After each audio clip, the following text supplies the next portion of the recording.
তো তোমাদের সাথে আমি বলেছিলাম ওয়াটার পোস্ট এগের রেসিপিটা শেয়ার করব। তো চলো আজকে বানিয়ে নিচ্ছি। তার জন্য আমি এরকম একটা ছোট্ট কড়াই নিয়ে নেব। এরকম ছোট্ট কড়াইয়ের ভিতরে ওভেনটাকে জ্বালিয়ে দিয়ে আমি জলটা পরিমাণ মতো নিয়ে নেব। একটু বেশি জল নিতে হবে, ঠিক আছে? আর একটু লাগবে।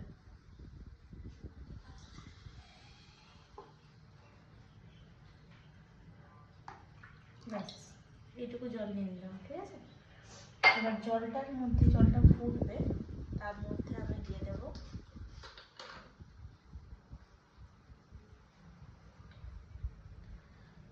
মেজারমেন্টটা এখানে চামচে দেখাই দেবো। ভিনিগার দেবো, ঠিক আছে?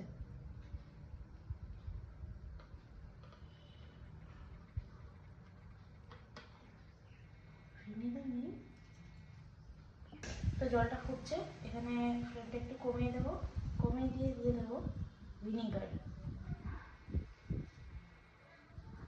ঠিক এইটুকু পরিমাণে ভিনিগার দিয়ে দেবো জলটার ভিতরে।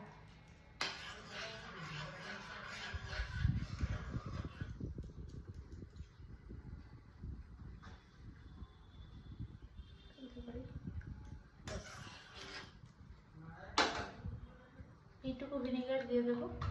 এবার জলটাকে একটু ফুটতে দেবো।